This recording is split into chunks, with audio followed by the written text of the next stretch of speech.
Hey guys, hope everybody is well. Today I want to show you very quickly how to set up an abandoned cart flow in Klaviyo with SMS included inside, and show you how email and SMS can interact together in a way that complements the customer experience and is also highly profitable for the brand as well. So I'm just going to move my face down here, and we're going to go over things and explain the logic behind the flow setup, the trigger, and why we've structured it in this way. Now it's important to note that not every single brand will be set up this way, but as a decent generic template, this tends to work well for most brands. So let's start with the trigger. Obviously, when somebody starts to check out, they're going to theoretically go into the abandoned cart if they don't place an order, and you want to skip anyone who's been in the flow, usually in the last 7 to 14 days.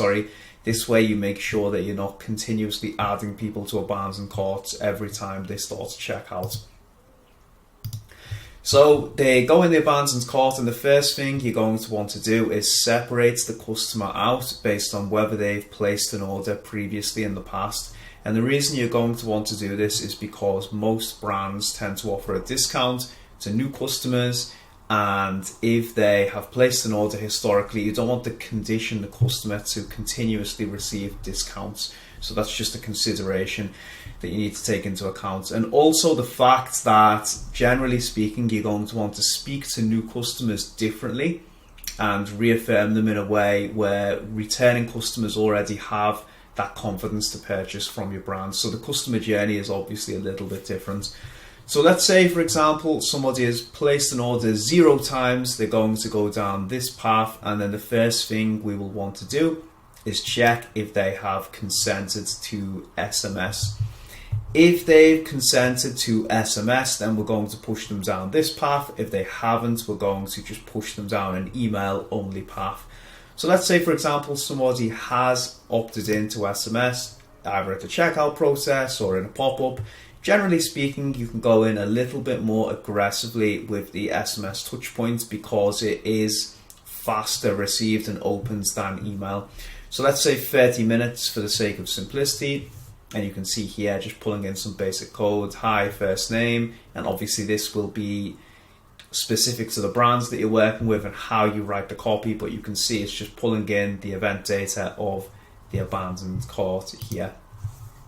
So that's it, super simple. We recommend keeping this quiet hours features on, which will not disturb the customer if it's like 3 AM at night. We tend to keep that on nearly every single SMS we do. 30 minutes later, you do definitely still want to go in with an email, even if they are subscribed to SMS. Reason being is because people use different channels in different ways, and it's much more low cost to send an email. And if a customer is opening and receiving emails and engaged with them, then actually you want to prioritize this because it's more profitable to you as a brand as opposed to sending SMS. So go in there with another touch point. At this point, you're probably going to want to wait, say 20 hours.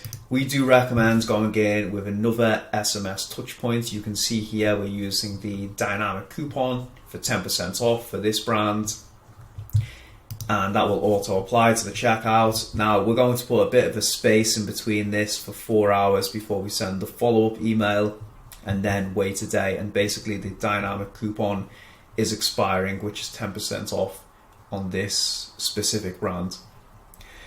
So if they are not opted into SMS, they're going to go down this path, and it's essentially just exactly the same flow. We're just varying the timing slightly to make sure that we send the first email an hour later, and then follow up 1 day later and another day later as well. But it's the same concept as this path without the SMS touch points. So you've still got the 10% dynamic coupon in there, and you're still making it expire around the 48-hour mark.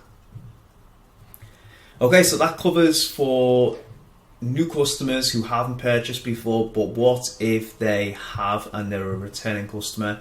Same logic, we're going to check if they're consented to SMS at the first touch point. If they have, then we do recommend going in and just saying, hey, welcome back, you were looking at this, do you want to complete the purchase? Super simple. Again, have quiet hours switched on, wait 30 minutes, and then send the first email. If they're not consented to SMS, then obviously you're just going to want to go straight into the first email.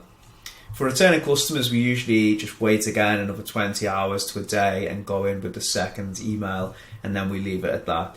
Returning customers don't need to be convinced, in my experience, in the same way as new customers, and you want to be careful that you're not saturating them with too many emails. They already know what you're about, and if you're not using discounts for returning customers, then 2 reminders is sufficient in my experience. So that's it, super simple. Just make sure, a couple of things to recap on. Separate people out based on whether they've placed an order over all time. Defer the discounts until the second email, in my opinion. This way you preserve margin better. And go in a little bit more aggressively with the SMS touch points, and just make sure to space the timing in between SMS and email. That way you are not saturating the customer with too many messages at the same time. Hope this helps. Any questions, drop them in the comments below and I'll do my best to answer them. Cheers.